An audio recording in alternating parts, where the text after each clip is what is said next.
Dans cet épisode, je reçois Alexia et Florent, le duo derrière Interfabrique, cette cantine de quartier des Batignolles qui fait bien plus que nourrir.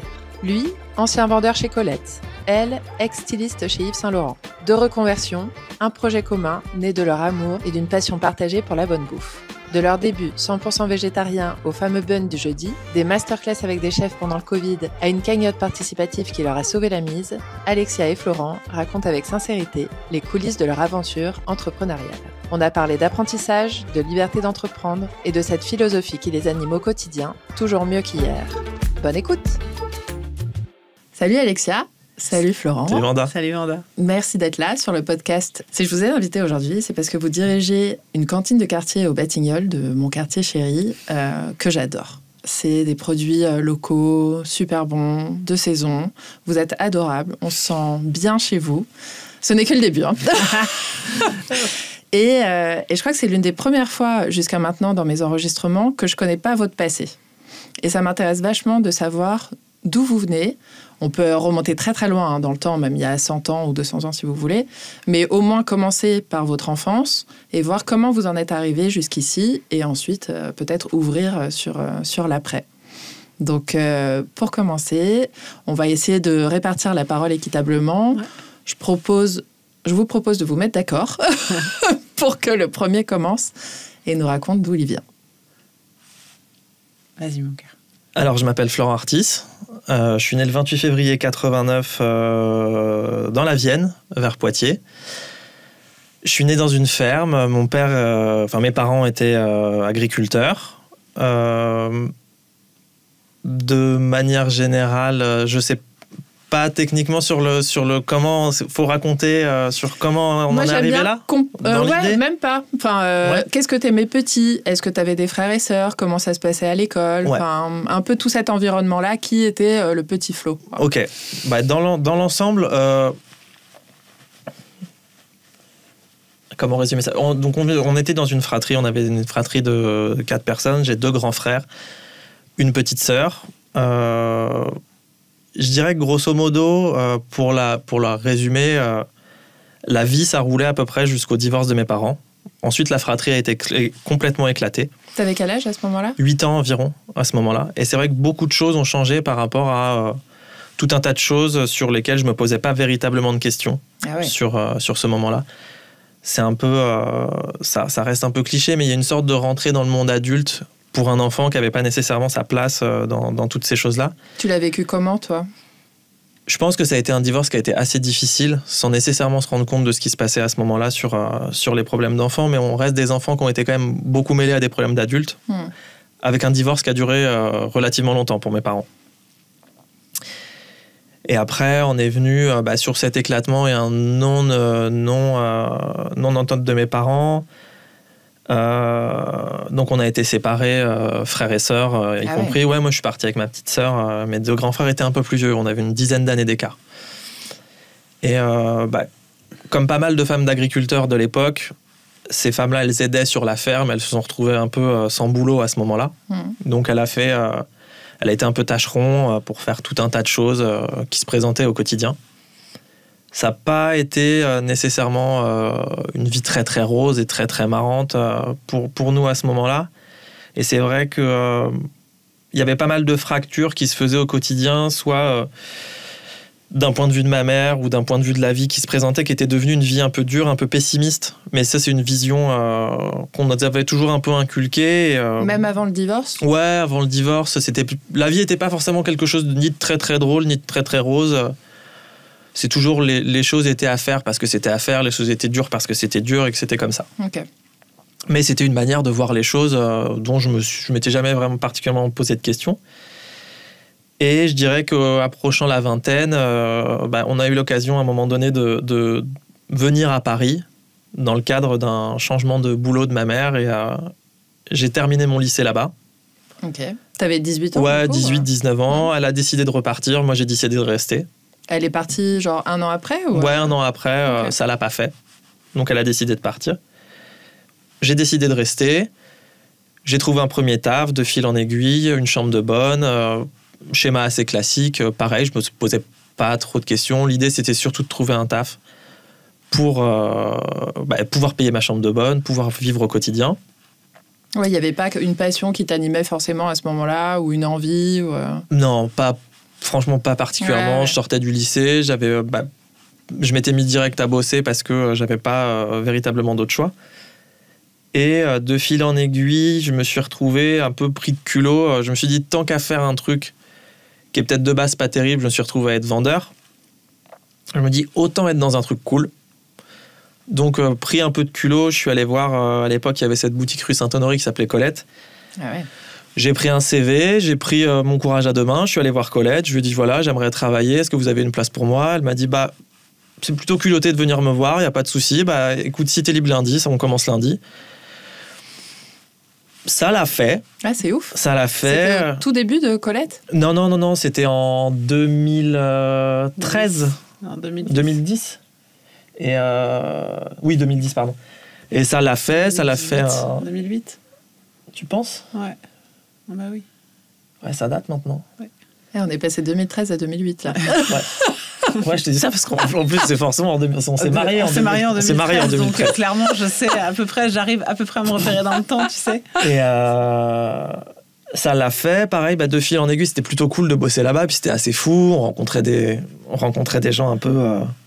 puis des personnages un peu intéressants, un peu particuliers. T'avais une appétence sur ce que vous vendiez, sur l'art, la mode, les choses comme ça, ou pas forcément ? C'est des choses qui m'intéressaient. Après, d'avoir des choses aussi pointues, nécessairement, ça développe un peu ton œil et la manière dont tu vas t'intéresser aux choses.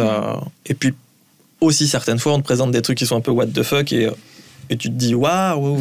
Et c'est vrai, tout le monde trouve ça cool, c'est génial. Ouais, c'est génial, mais ça te permet de te faire une culture. Ouais. Tu vois, t'es jeune, tu te fais une culture, tu regardes. Et puis pareil, de fil en aiguille, j'ai rencontré d'autres gens là-bas, j'ai changé de taf.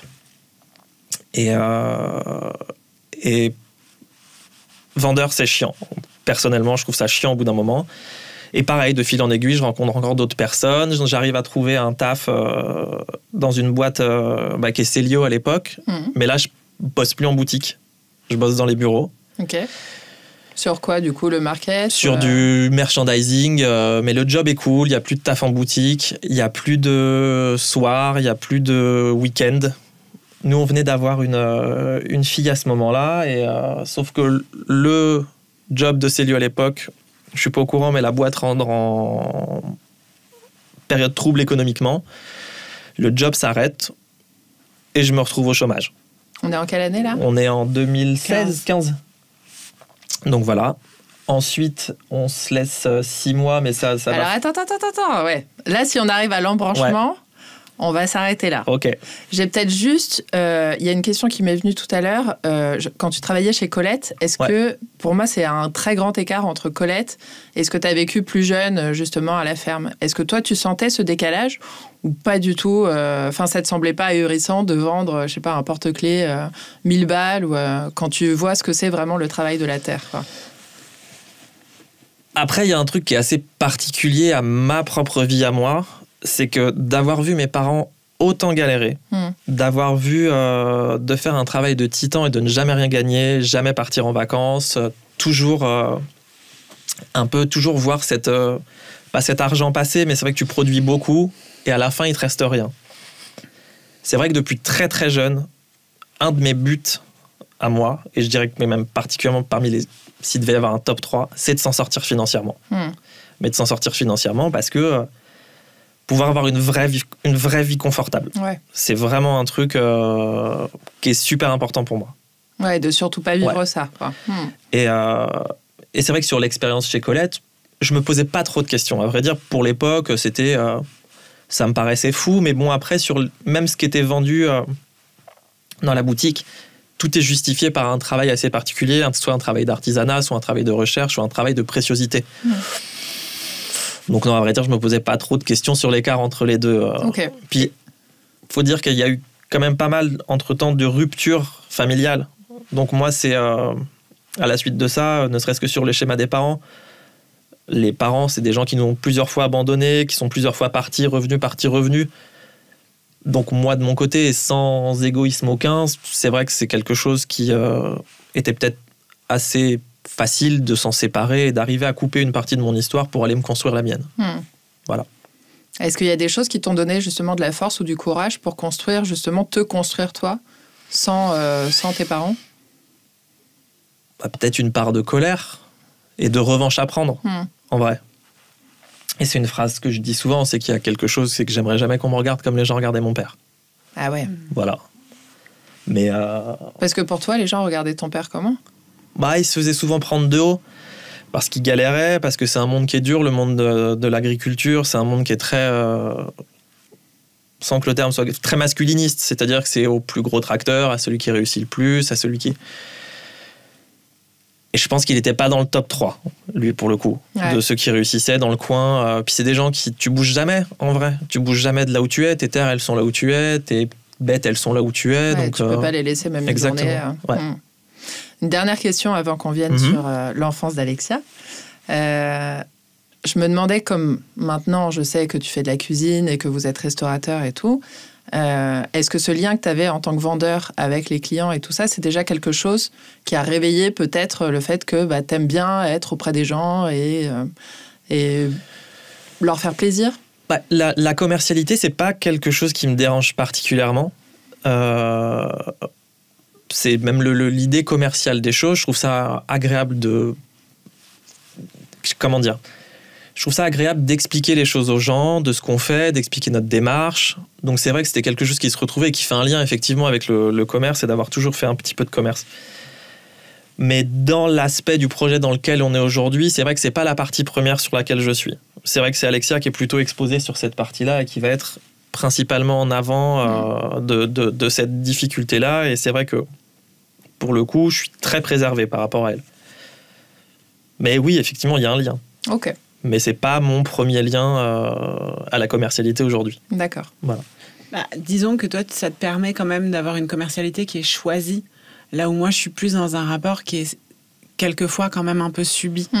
Lui, il peut, quand il a des gens qu'il est content de voir, sortir de sa cuisine et quand ça sent le roussi, rentrer. Moi, je peux pas trop... Oui, t'as pas le choix. Ouais. Tu vas pas laisser personne à la caisse. Non, finalement, c'est ça, tu vois. C'est pas au McDo, quoi. Tu vois, tu te gères pas tout seul, quoi. Donc non, c'est un peu.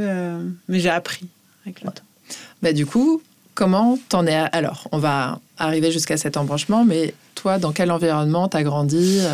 Moi, j'ai grandi à Paris jusqu'à mes 7 ans. Ok. Après, on a bougé en banlieue parisienne hyper proche de Paris. Et mon grand-père avait acheté une maison donc dans le Perche, à Mortagne-au-Perche, qui est à moins de 200 km de Paris. Et du coup, j'y allais tous les week-ends, quasiment, quand j'étais petite.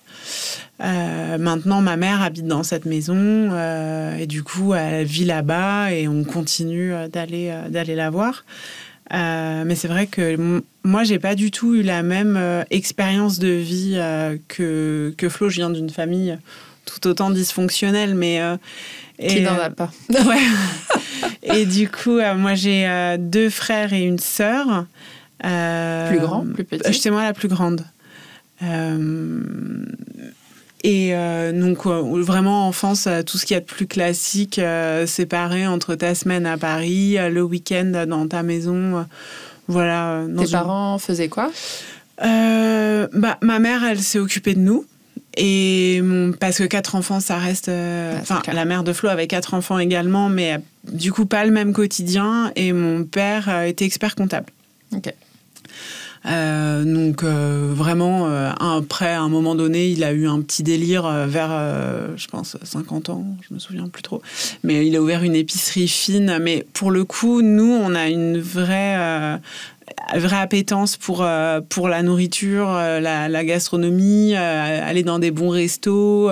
C'était vraiment un truc hyper important dans ma famille quand même, la place de la table. Okay. Vraiment, pas forcément le fait de se réunir ensemble, mais le fait de partager des repas et tout, c'était vraiment un truc hyper important. Et ça, pour le coup, je l'ai vraiment toujours eu. En plus, dans le Perche, vous aviez des produits de dingue. Ouais, clairement. puis une vraie place au marché, à la ruralité, quoi.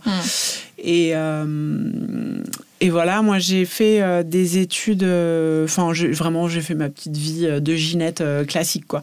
Et j'ai fait des études dans la mode. Donc, ah ouais. Ouais, rien à voir.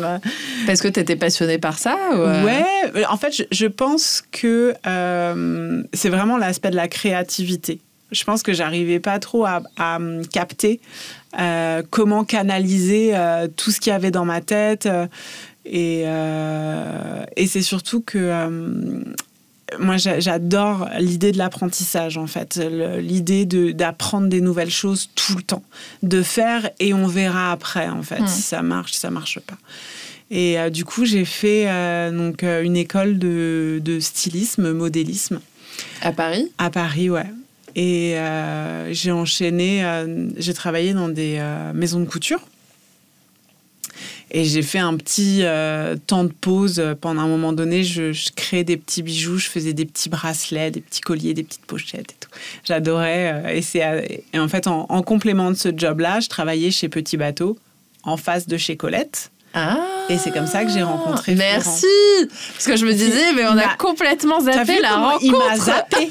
Il m'a complètement Non, j'ai pas zappé. Il m'a complètement J'étais en train de raconter mon histoire des Misérables. Il a une enfance difficile, c'est compliqué, c'est dur. Mais tout d'un coup, il a un gamin et tu sais pas comment. Ok, pas de souci. Bah, écoute, très bien. Non, j'étais pris dans l'émotion de ce que je racontais. C'est quand même difficile de s'ouvrir. Et en fait, j'ai rencontré Florent et ça a été la révélation de ma vie, quoi. Vous aviez quel âge, du coup, à ce moment-là, tous les deux ? Flo, il avait 21 ans et moi, j'avais 25 ans. Ok. Et chez Petit Bateau, tu faisais quoi ? J'étais vendeuse. Ok. En temps partiel, en fait, pour pouvoir jongler avec le fait de vivre, hein, concrètement, et mon travail d'artiste de petits bijoux. Ouais. Et tu les vendais où, tes bijoux ? Je faisais des petits salons, des petits... mais en fait, ça n'avait pas de viabilité économique. Je ne le savais pas. Ouais. Mais je voulais faire. Et tu faisais, et surtout qu'il y avait cette période un peu foufou de tous ces premiers marchés de créateurs qui se faisaient à ce moment-là avec plein de cartes postales ou de choses que tu pouvais pas acheter ou qui se faisaient que dans l'import des États-Unis, par exemple, sur toutes ces choses un peu do it yourself. Et c'était vraiment une belle période. Ouais. Donc là, on est en quelle année à peu près ? 2010. 10. Ok. Ouais, 2010. Et puis en fait. Je pense à un moment donné, ça va 5 minutes. Je suis rentrée dans une maison de couture qui s'appelle Yves Saint Laurent. Ah oui, une petite maison qui démarre. Et voilà, et j'ai vécu 3 années d'une intensité folle, passablement malheureuse. Et j'ai fini par avoir ma petite fille. Et en fait, j'ai fait tout communément ce qu'on appelle un burn-out. En fait, c'était pas du tout. En fait, je me sentais pas du tout à ma place dans ma vie. En fait, c'était pas du tout en accord avec mes valeurs. Enfin, ça me rendait vraiment pas du tout heureuse. Et je savais que je voulais travailler avec Flo.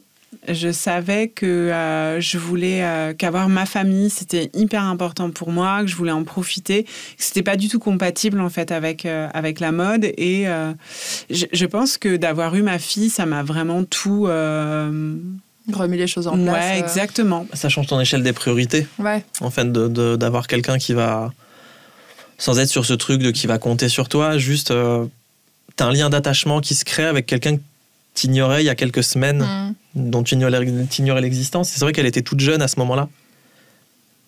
Et on est au croisement du pourquoi. Je prends pas le lead, hein, mais... et du coup... Non, mais moi, je me demandais juste pour Yves Saint Laurent, à la base, tu y es allée pour gagner ta vie ou parce que vraiment c'était un rêve, il y avait quelque chose qui t'attirait là-bas. C'était un rêve de fou. Tu faisais quoi ? T'étais couturière là-bas ? Non, pas du tout. Non, je faisais de la coordination.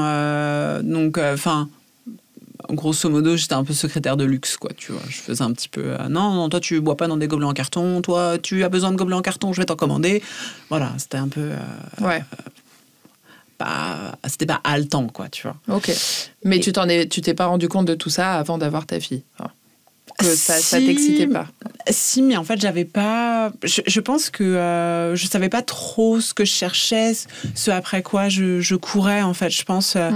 Je me rendais compte que j'étais pas épanouie dans mon quotidien, mais j'avais pas réellement de raison, tu vois. Je m'étais pas rencontrée, en fait. Je pense. Okay. Je pense que c'est ça le truc. Et je pense qu'à observer de l'extérieur, ce qui se passe dans une maison de mode, c'est que t'es dans l'éphémérité et t'as une espèce d'émulation de groupe qui se passe et c'est assez fou. Parce que moi, de l'observer quand elle bossait là-bas, c'est complètement dingue de voir et les budgets qui sont mis pour faire des choses complètement dingues d'un point de vue des défilés ou d'un point de vue des déplacements pour arriver à la création. Et c'est vrai que je pense que quand t'es pris à l'intérieur du projet, je pense que la vie, elle se fait toute seule. Puis les horaires, tu vis que en décalé. Ouais. Et puis tu vis que avec les équipes qui sont dans ton équipe. Ça devient tes amis extrêmement proches. Ça devient, tu crées un écosystème, en fait. Ouais. Et tu vis dans une adrénaline permanente. Complètement. T'es épuisé, mais tu le sais pas. Tu parles que de ça. C'est marrant, ça ressemble un peu à la vie d'un chef aussi, parfois. Ouais, complètement. Complètement. Moi, je sais que quand elle rentrait, j'adorais avoir les histoires de machin. Il y a des gens dont je connais les histoires qui ne me connaissent pas et dont les choses sont complètement folles. Et puis, mais c'est hyper fou. Et puis, c'est pareil, il faut rappeler, c'était à l'époque d'Hedi Slimane et il y avait un truc qui se passait. Et elle a participé au début de cette histoire-là et c'était complètement dingue. C'était un truc qui n'était pas vu de ce qui se passait à l'époque. Non, mais c'était des années hyper riches, hyper intenses. Mais oui, chaque moment a sa fin, quoi. Et du coup, donc là, vous avez votre fille. Ouais. Comment elle s'appelle ? Louise Anna. Burnout. Ouais. Et là, vous vous posez et vous dites, attends, on ferait pas un truc ensemble Ouais. Vous en aviez déjà parlé avant ou pas du tout ? On était des oufs de cuisine, de marché, de resto, de goûter, d'aller voir un peu, hyper curieux en fait, toujours d'être ouvert en fait aux choses, mais vraiment on pouvait marcher des heures pour aller tester un truc. On savait toujours tout ce qu'on voulait tester. Puis en plus moi j'avais très très peu de temps libre. Ouais, donc je voyageais beaucoup et du coup c'était vraiment c'était un truc qui nous unissait, puis encore plus d'avoir une autre fille, la façon dont on allait la nourrir, dont on allait la place des repas dans notre famille, c'est quelque chose de très très important. Maintenant je le vois avec un autre recul et je le vois parce que mes enfants grandissent, mais c'est hyper on savait que c'était vraiment là-dedans. Et Flo, d'ailleurs, parce qu'on n'a pas parlé de ton rapport avec la nourriture depuis ton enfance, est-ce que c'est venu justement avec Alexia, pour qui c'était très important à l'époque, ou est-ce que en fait ça a toujours été quelque chose que tu es allé chercher Alors moi, c'est Alexia qui m'a véritablement mis le pied à l'étrier sur la nourriture et sur les produits en particulier. Clairement. Ok. Parce que... j'avais pas du tout cette culture-là. À la maison, on mangeait parce qu'il fallait manger et que voilà, fallait pas, on va pas se laisser mourir de faim, mais il y avait pas de recherche ni du repas, ni du fait de se rassembler autour de la table. Après, c'est vrai que quand on s'est rencontré avec Alex, ça a tout de suite tourné autour du repas, du bien manger, du bien boire. J'ai eu la chance de découvrir plein de trucs que j'avais jamais mangés. Avant Alexia, j'avais jamais mangé de coriandre, j'avais jamais mangé de homard, j'avais jamais mangé de caviar.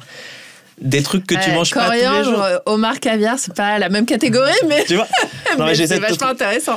Non, mais après, je vais pas te dire, j'avais jamais mangé de poulet, j'avais mangé de salade, vous connaissez pas. Mais mais sur ces produits-là, et c'est vrai que pareil, j'ai des super souvenirs. Il y avait un endroit qui s'appelait le Ruby, qui était juste en bas de chez Petit Bateau, pour le coup. Et le premier truc qu'on faisait, c'est qu'on allait se retrouver là-bas. On allait prendre des pots de brouillis, on allait prendre des rillettes, on allait goûter plein de trucs. T'es fou, on était jeune. Ouais. T'aurais été, moi maintenant 19h30. Mais ouais, ça tournait principalement autour de ça. En fait, dès qu'on était en dehors, on allait soit boire des coups, soit manger. C'était trop bien. Ouais, donc ça a fait partie de votre lien. Quoi, complètement. C'est central. Même tout s'organise encore autour de ça. Ouais. Au-delà de la place du resto, qui nécessairement, la nourriture, on a un resto, ça prend forcément de la place. Mais je sais que le week-end, par exemple, il y a des fournisseurs qu'on a en Normandie qui vont être des maraîchers. On reçoit la newsletter. Alex, direct, elle regarde, bam, bam, bam, qu'est-ce que j'achète pour ce week-end, qu'est-ce que je cuisine, qu'est-ce qu'on va faire. C'est cadré, c'est militaire. Tu sais d'avance. J'aime pas mal manger, en fait. J'aime pas un repas insignifiant, ça me saoule. Je préfère pas manger que mal manger. Pareil. Tu vois, ça me... tu sautes le repas, si c'est pour mal manger. Ça m'intéresse pas. Un truc mal cuit et tout, ça me gonfle, quoi. Et du coup, je prends vachement de plaisir. Et puis, c'est toujours la même chose, c'est que du coup, c'est faire. Je le fais avec mes enfants. C'est vraiment un truc que j'adore, quoi. Vraiment, quand je reçois les mercuriales, je me dis, ok, c'est bon, je veux ça. Et... c'est la liste de Noël toutes les semaines. Toutes les semaines. Ouais, puis il y a un truc un peu magique, quoi. C'est comme on travaille que avec les saisons. En fait, tu peux ne jamais manger la même chose. En fait, nous, on est dans une démarche économique au resto, donc nécessairement nos plats reviennent. Mais dans le perso, c'est génial. Alors, donc là, on est allé un peu trop loin, justement. Comment vous avez l'idée du resto ? Est-ce que vous avez tout de suite cette idée ou comment ça se passe quand vous voulez monter un projet entrepreneurial ensemble ? Alors, je dirais que c'est assez particulier. Il y a un moment donné où, sur l'émergence des petits blogs, Alex avait monté un truc où elle faisait ses petites recettes et elle postait ses petites recettes au quotidien. Ah, et le blog existe toujours ? Franchement, moi, j'ai un truc, si c'est pas Florent qui s'occupe de l'informatique, je n'ai pas la moindre idée de comment fonctionnent ces choses-là. Donc, c'est une sorte de page Facebook et du coup, on recevait pas mal de monde pour dîner à la maison. Ouais, on faisait des dîners clandestins. Ah ouais, à la maison.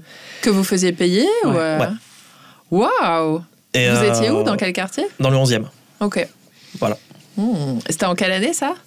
Pareil, 2010-2011. Ok. Je dirais. Ouais, peut-être, ouais, je pense. Ok. Ouais. Et il y avait ce petit truc-là. Et c'est vrai que quand on est tombé au chômage, on s'est retrouvés sans boulot tous les deux au même moment. On s'est laissé 6 mois. Et c'est vrai que pendant ces 6 mois, comme on n'avait que ça à faire, on s'est mis à cuisiner. Et puis on s'est dit qu'on avait envie de travailler ensemble. On s'est dit, pourquoi on ne travaillerait pas ensemble en vendant ce qu'on a à cuisiner ? Et de fil en aiguille, on s'est laissé ces 6 mois, puis on s'est dit qu'on se laisse l'été, puis on a commencé à regarder sur Le Bon Coin. En vrai, on n'avait pas les moyens d'aller dans une agence. Donc on a regardé sur Le Bon Coin, on a regardé tout ce qu'on pouvait avoir dans nos prix. Ça a pas mal écrémé à ce moment-là. Putain, est-ce que vous aviez déjà un apport ? On n'avait pas grand-chose. On n'avait pas grand-chose. On avait un peu d'économie, un peu de quand Alex est parti de chez Saint-Laurent. Ah ouais. Et avec votre fille, en plus. Ouais. Puis elle était petite, elle avait 1 an. C'est dingue. Donc c'est pour ça que je dis souvent, je l'ai dit 1000 fois cette phrase, mais c'est plus le resto qui nous a choisis que nous qui avons choisi le resto. Ouais.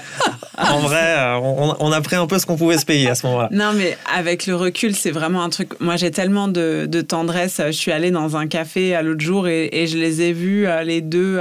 C'est un couple jeune qui a ouvert ça. Ils étaient tout frais.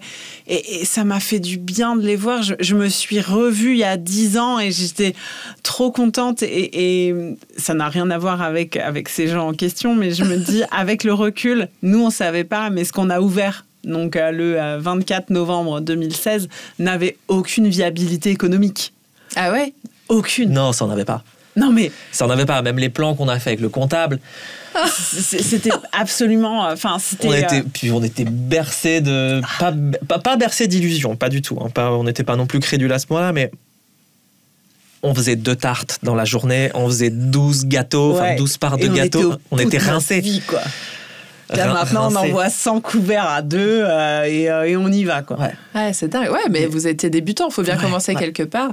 Mais je trouve que aussi le fait que les business models que vous aviez peut-être montés à l'époque, en fait, n'étaient pas du tout cohérents. Moi, ça me rassure parce qu'en tant qu'entrepreneur, on me demande tout le temps, fais un business plan, fais quelque chose et tout machin. Et à chaque fois, moi, je disais tout le temps, en fait, j'en sais rien, je sais pas si ce sera exactement ça, si c'est parfait, si machin. C'est impossible. En fait, c'est juste, ça donne une direction et c'est ça peut rassurer et tu y vas. vas et tu fais les choses et tu verras.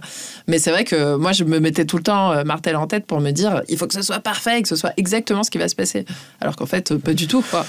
Non, nous, on a fait à peu près un calcul sur un coin de table, de se dire, si... Il faudrait qu'on ait ça, on arrivera à payer le loyer, se dégager un peu 2-3 trucs, et ça devrait le faire. Ouais. Ça devrait le faire. Après, on a eu la chance d'être très très bien accueillis dans le quartier. En vrai, c'est une affaire qui a pris tout de suite. Vraiment tout de suite. Parce que donc, vous en avez visité beaucoup ou pas ? Ou c'est le seul que vous avez vu ? Non, on en a visité... Non, on en a visité quelques-uns. On s'était même positionné sur une boutique qui est juste en face de la maison. Ah ouais ? Interfabrique. Qui s'appelle Interfabrique. Mais non. Bah si, c'est pour ça qu'on l'a appelé comme ça. Interfabrique France Tricot. Ouais. Ouais, tu le racontes mieux que moi en plus. Non, c'est vrai. Non, c'est une boutique de fou. On s'est positionné dessus, mais justement à l'époque, Alex, elle bossait encore chez Saint-Laurent. Ok. Et du coup, un peu à se laisser apprendre un peu à l'histoire. On se dit. Surtout, je me permets à ce moment-là, il n'y avait pas beaucoup de reconversion. Ouais, ben non, c'est clair. Donc, du coup. Et encore moins dans la restauration. Ouais. C'était un truc où il y en a. Maintenant, c'est beaucoup plus courant. Mais maintenant, il y a des coffee shops qui ouvrent tous les 2 jours, quoi. Mais maintenant, à l'époque, c'était un truc où tu avais le droit de changer de vie. Maintenant, c'est hyper courant, mais non, c'était quand même. Puis les boules, je l'avais fait des études et tout, machin. Puis en fait, tu te dis, ouais, mais je crois que c'est pas trop ce que j'aime, en fait. Ouais, et t'avais pas forcément de modèle ou tout ça, où on t'accompagnait pas. Non. Non, puis il y avait personne de précis pour nous donner des estimations vraiment véritables sur ce qui se passait. Et pour le coup, on devait se positionner sur une boutique qui s'appelait Interfabrique et qui est une usine des années 70 où la personne est partie un soir, a claqué la porte et a tout laissé comme ça. Ah ouais. Et du coup, incroyable. Il y a encore les pulls dans la machine. Il y a tout. Mais t'as les posters au mur des années 1974, machin. Et en fait, le gars est parti et n'est jamais revenu. Mais du coup, quand tu voyages, tu rentres dans cette petite boutique qui est un barber maintenant, un barbershop, c'est incroyable. Ouais. C'est dingue, mais il est en vie. Mais il est pas mort. Il est toujours vivant. Il est toujours vivant. Mais juste, il a dû partir à la retraite. Il a peut-être gagné au loto, j'en sais rien. On sait pas. On a croisé ses petits-enfants un jour. Ah ouais. Et on les a vus vider le truc. Et du coup, c'est comme ça qu'on a pu visiter et faire une offre et machin, expliquer ce qu'on voulait faire. Putain, c'est dingue. Ouais. Et visiblement, ça avait l'air d'être compliqué en famille. Du coup, on l'avait proposé un prix. C'était oui, c'était non. Ça changeait un peu tous les mois. Au bout d'un moment, on a dit maintenant c'est nous, c'est non. Et du coup, on est passé à autre chose. Mais on a gardé le nom. Ouais. Mais du coup, vous êtes passé de l'autre côté de Paris. Ouais. Parce que là, vous cherchez un quartier en particulier ou finalement... en fait, on cherchait dans nos prix. Ouais, on cherchait dans nos prix, okay, franchement. Après, il y a des trucs, on serait pas allé rive gauche. Ouais. Tu vois, trop loin, trop...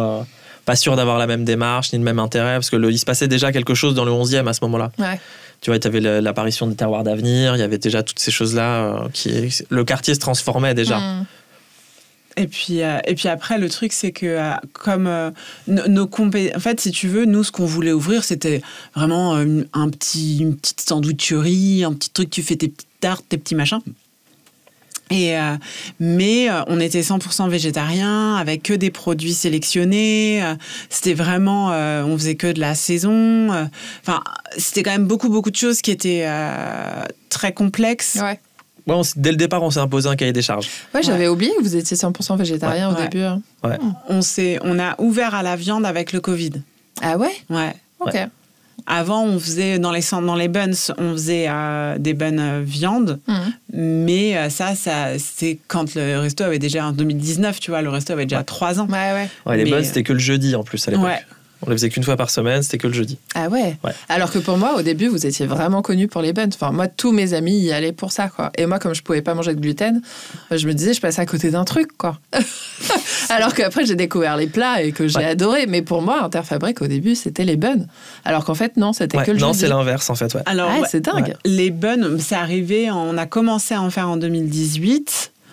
Mais exactement que le jeudi. Et en fait, et après, nous, on a eu une première boutique qui n'est pas celle que tu connais, c'est celle qui est à côté, qui était donc toute petite. Et quand le restaurant actuellement qu'on a est tombé en liquidation en 2017, on s'est positionné sur la liquidation qu'on a gagnée. Et en fait, pendant du coup 2 ans, on a gardé et le grand et le petit. Et donc dans le petit, on l'exploitait pour les buns. Et après, on a revendu le petit le jour du confinement. Donc 13 mars 2020. Waouh. Ouais. Ah ouais, vous avez eu de la chance là. Ouais. Oh, on avait des infos. Non, parce que tout le monde nous dit. Mais vous étiez au courant non. Non, calmons-nous. Non, pur. À 16h, on a vendu, on a signé, on a acté la vente, et à 19h ou à 20h, je sais plus, on était confinés. Ouais. Comment vous réagissez à ce moment-là? C'est dingue. On a eu chaud, parce que si on avait dû garder les deux, on n'aurait jamais pu survivre. Le loyer du petit était beaucoup trop important.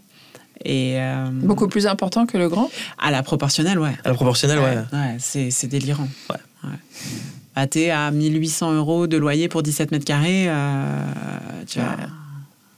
C'est juste... c'est dingue. C'est qui maintenant? C'est un barbeur. Ah oui, c'est ça. Ouais, je vois. On l'a revendu à un couple qui voulait faire de la pâtisserie, mais je pense que à leur décharge, ils avaient aucune chance de survie. Enfin, tu vois, tu prends un local le 13 mars 2020, le temps de faire. Enfin, ils n'avaient pas beaucoup de. Enfin, c'était pas de notre fête, hein. Ah non. Mais ils n'avaient pas vraiment de possibilité de survivre, quoi. Je crois que l'univers leur a envoyé un message là. C'était une première affaire. Je pense qu'ils ont eu du mal à démarrer leurs travaux avec le Covid. Ouais. Et puis je pense derrière, te faire une clientèle avec le Covid.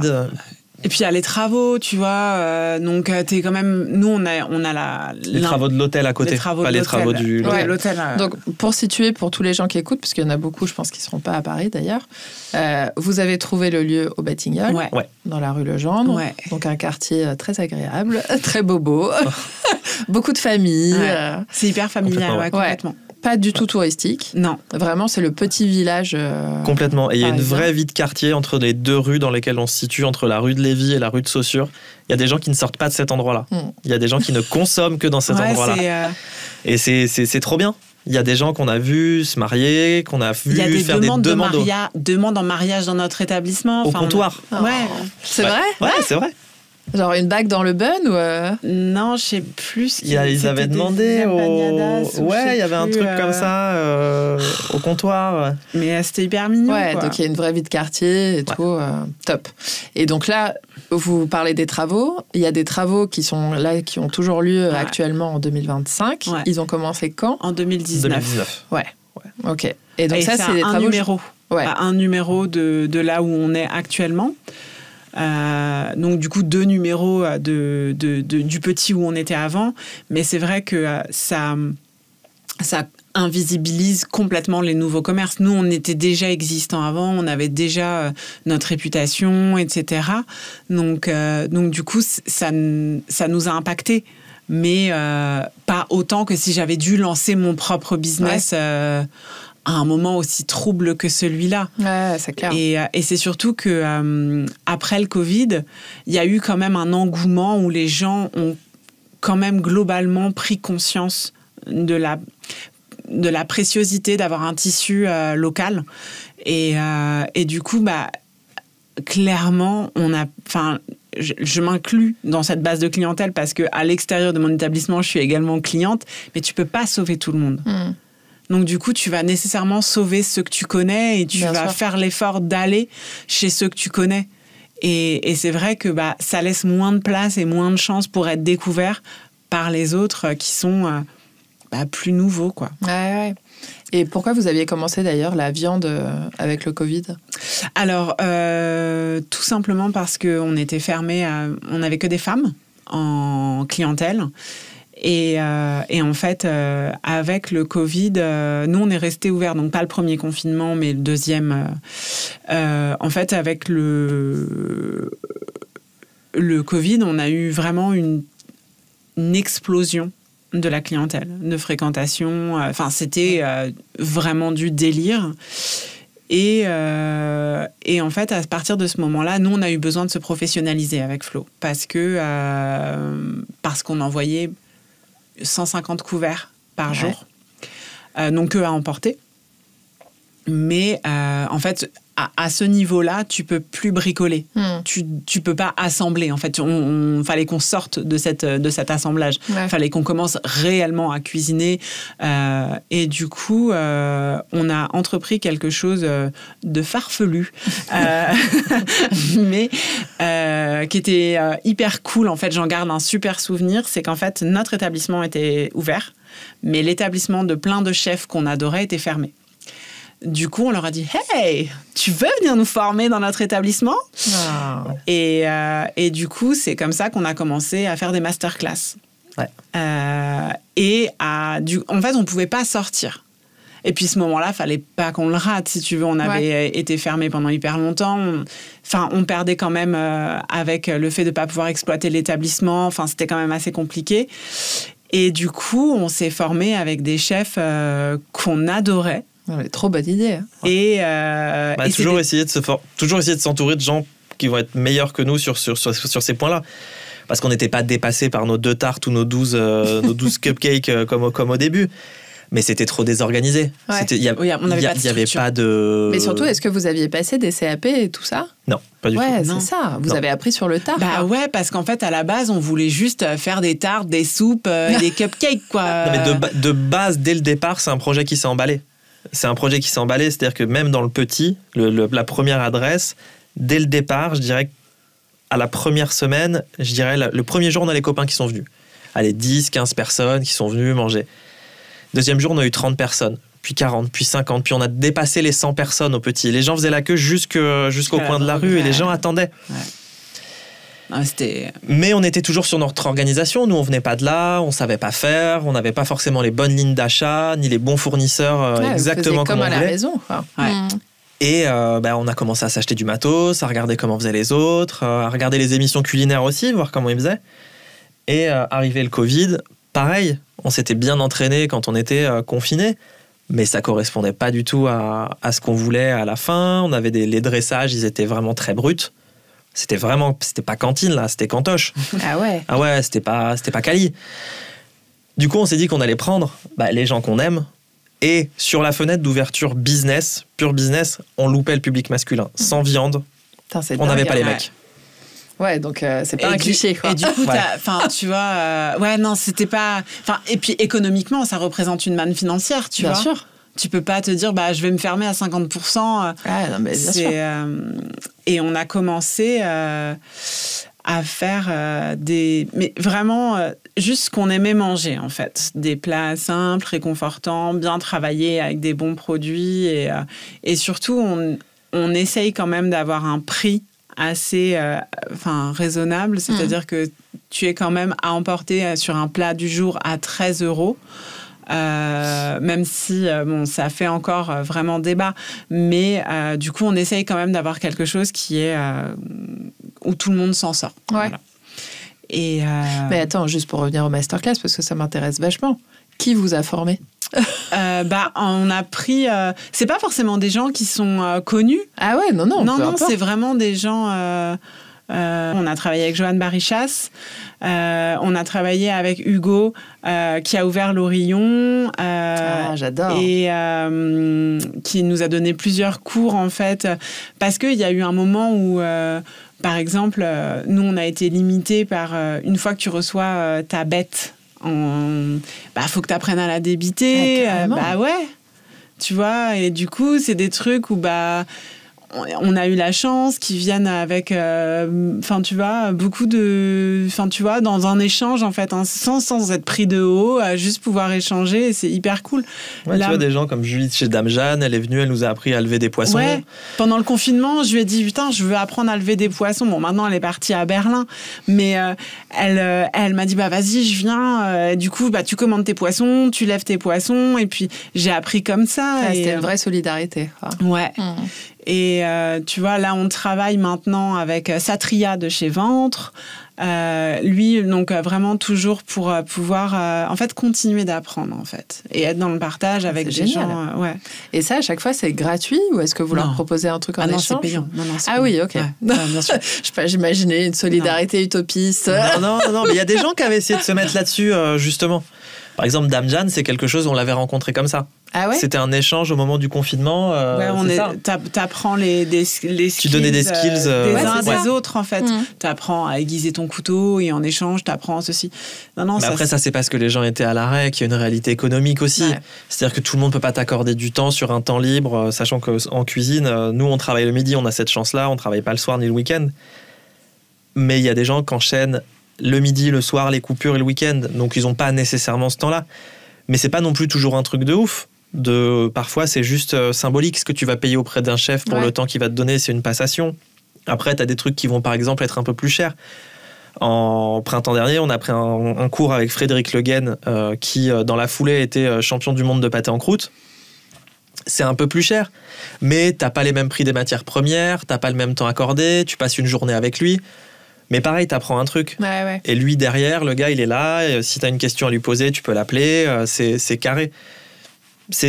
Mais c'est souvent, de manière générale, après, les mecs qui font ça, c'est pas nécessairement mercantile. C'est payé. Ouais. Mais après, c'est leur temps. C'est pas un deuxième salaire, quoi. Mais non. voilà. Et c'est vous qui faites cette démarche à chaque fois, ou est-ce qu'il existe un site ou quelque chose où des chefs proposent c'est comme ce qu'on a envie de manger, en fait. Tu vois, quand on a eu une fixette sur le pâté en croûte, on s'est dit, faut qu'on trouve un mec pour nous apprendre. Et quand on a eu le poisson, il fallait trouver un mec pour le poisson. Le poulet, on en avait marre de faire du poulet et de recevoir des morceaux que tu vas payer super cher, que tu vas moins bien pouvoir travailler. Tu vas pas récupérer tes carcasses pour faire tes fonds et tes jus. Mais en fait, tu as quand même payé super cher. On s'est dit qu'il fallait trouver quelqu'un qui allait nous donner un coup de main pour savoir comment t'effiles un poulet. Et puis on n'a pas envie d'être pris de haut. Parce que oui, en fait, moi, on n'a pas d'expérience à proprement parler, j'ai pas de CAP. En revanche, ça fait 10 ans que j'envoie plus de 100 repas par jour. Donc nécessairement, j'ai une compétence, mais j'ai des lacunes par ailleurs. Et en fait, j'ai pas envie d'être pris de haut. Et c'est vrai que moi, c'est des échanges que j'ai vachement appréciés, que ce soit avec Hugo, avec Johan. C'est des gens qui ont un vrai savoir-faire et qui sont pas dans le partage. Voilà, pas dans le fait de prendre l'ascendant, en fait. Tu vois. Puis moi, j'ai pas... Non, puis il y a quand même une idée qui reste de toujours mieux qu'hier. Ouais. C'est-à-dire que... Justement, j'ai pas envie qu'on soit une cantoche. J'ai pas honte de ce qu'on fait, j'ai pas honte du fait d'être une cantine, mais tant qu'à faire, autant faire les choses bien. Et ça, c'est... Pardon. Non, mais c'est pareil, c'est toujours sur le leitmotiv. Toujours pareil, ce que je disais au début du podcast sur le fait de trouver un taf. Quitte à trouver un taf un peu relou, autant faire ça dans le meilleur endroit. C'est toujours la même chose. Être parmi les premiers, voilà, pour être dans un bon truc. Et puis c'est agréable, et puis les clients, ils te le disent, ils te disent merci. Ouais, c'est clair. Sur le fait de faire un truc cool, c'est quali. Et puis on se donne vraiment du mal. C'est indéniable. Je dis pas que on a des ratés. Il y a certaines fois où c'est méga compliqué. J'ai déjà oublié du sucre dans un gâteau. J'ai déjà confondu du sucre et du sel. Enfin, tu vois, tu restes ces humaine. choses-là sont déjà arrivées.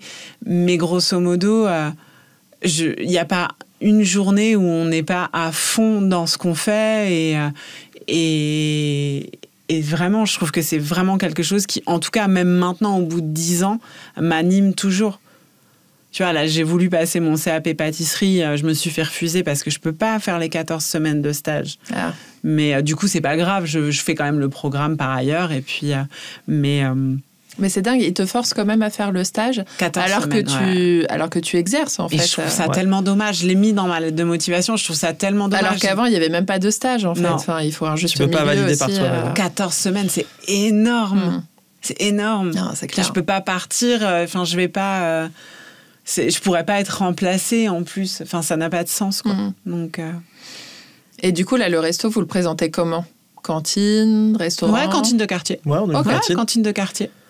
Et le modèle économique, vous l'avez trouvé ? Là, ouais. Ok. Ouais. Depuis combien de temps ? Je pense que c'est très récent. Ouais. C'est très récent. Ouais. Déjà, il y a plein de phases. Il y a plein de phases d'un point de vue perso sur le fait de commencer à assumer de gagner sa vie. Après, d'un point de vue plus public, il y a tout ce dont on a parlé l'année dernière et sur lequel on a ouvert les coulisses du resto sur toutes les difficultés qu'on a pu avoir à la sortie du Covid.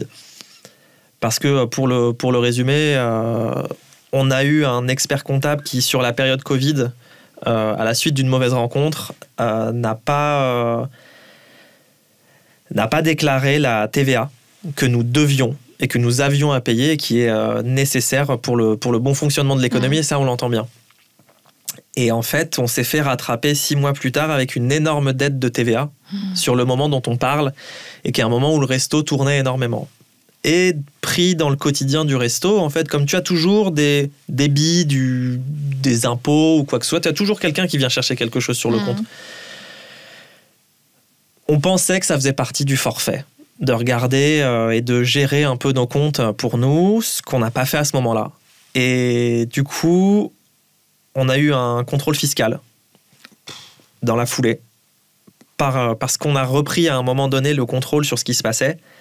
Et au moment du changement de contrôle fiscal, en fait, ça déclenche au moment du changement de comptable, ça déclenche une sorte de contrôle fiscal au même moment. On change de comptable parce qu'on n'a plus de communication avec ce mec. Le contrôleur fiscal arrive et en fait nous dit qu'on a une énorme dette fiscale. Et du coup, les choses se prennent dans le tapis, les pieds se prennent dans le tapis, et en fait, en plus du contrôle fiscal, on a un contrôle d'URSSAF parce qu'il avait aussi stoppé de payer l'URSSAF pour les employés. Mais non. Donc en fait, toutes les aides dont on avait le droit sur le moment Covid, on n'y a pas eu le droit. On n'a pas surveillé, nous, parce qu'on pensait que ça faisait partie de sa tâche. Mais bien sûr. Mais c'est pas lui qui est responsable à ce moment-là ? Non, ton contrôle fiscal, tu es responsable de tes comptes, et en fait, le contrôle, il s'arrête à la porte de l'expert. Ouais. C'est toi le client, c'est toi qui assume. Donc on l'assume, on a fait une cagnotte, nos clients nous ont aidés, on a eu beaucoup de chance parce qu'on a des super clients qui sont même autour de cette table. Et du coup, ça a permis cette somme. On avait fait une cagnotte. Quand on a eu la somme suffisante pour réussir à négocier avec les impôts, on a tout de suite fermé la cagnotte. On a pu négocier, on a négocié du temps. Et c'est vraiment ce qui nous manquait à ce moment-là, c'est une affaire de temps. C'est pas une affaire d'argent. Donc ça se rembourse tranquillou. Enfin, tranquillou, ça se rembourse assez vite. Mais voilà, en septembre, c'est terminé. C'est derrière. Tout est réétalé, tout est remboursé, tout est remis droit. Et justement, c'est aussi pour ces raisons-là qu'on continue de se former sur le fait de faire du quali et de s'améliorer chaque jour. Parce qu'en vrai, on a reçu un truc à ce moment-là que nos clients nous ont donné qu'on n'oubliera jamais. Ouais, que c'est complètement dingue. Que vous soupçonniez ou Non, pas du tout. Pas du tout. Vraiment, déjà, c'était une épreuve d'humilité. Ouais. Ah, c'était horrible.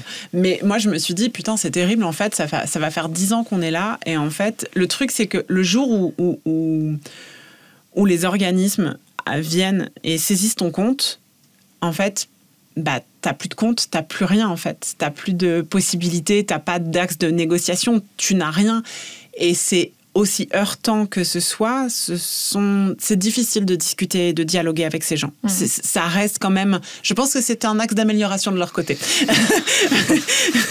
Mais, et du coup, je me suis dit, c'est terrible parce qu'on va disparaître et en fait, personne ne va s'en apercevoir. Quelle horreur. Et c'est surtout que, oui, alors on peut dire, mais oui, vous devez gérer vos comptes. T'es responsable de tes comptes. Le fait est, c'est qu'en fait, t'es entrepreneur, il y a tout un tas de choses que tu sais, puis il y a des choses que tu sais pas, il y a des choses que tu découvres, et puis tu prends... Et les experts sont là pour ça aussi. Tu peux pas être expert de quand même, tout. Et ça a été vraiment hyper difficile, et en fait, quand on a vu moi, je pourrais jamais oublier, en fait, la maîtresse de la classe de mon fils a participé, parce que, en fait, j'ai compris que les gens avaient compris. En fait, tout ce qu'on faisait, moi, je le faisais parce que c'est comme ça que je fais et que je sais pas trop faire autrement que de faire comme ça. Mais en fait, j'ai compris que en 48 heures, on a levé un tel moyen de négociation avec les organismes. Et puis, en fait, ça nous a redonné confiance et surtout, ça a redonné du sens. Et de l'humanité. Ouais, mais complètement. Complètement. Et c'est surtout que... tu vois, tu te dis toujours, tu sais, s'il m'arrivait une galère ou quoi, mais sauf que le jour où tu dois te retrouver à demander de l'aide publiquement et à faire face au jugement, parce que les gens jugent, c'est comme ça, tu vois. Le jugement est venu, bien évidemment, pas forcément là où on l'attendait. Ouais, je pense que justement, on a perdu plus de potes. On s'est fait plus de potes qu'on a perdu de potes à ce moment-là. Ouais, enfin. Mais vous avez perdu des potes, quoi. Bah, en fait, le truc, c'est qu'il y a certaines. Ouais, je pense que certaines fois, c'est important de... C'est ce que j'apprends à mon fils, de tourner sa langue dans sa bouche avant de parler, tu sais. C'est juste... parfois, tes amis qui veulent savoir pourquoi tu as eu un contrôle fiscal, tu vois.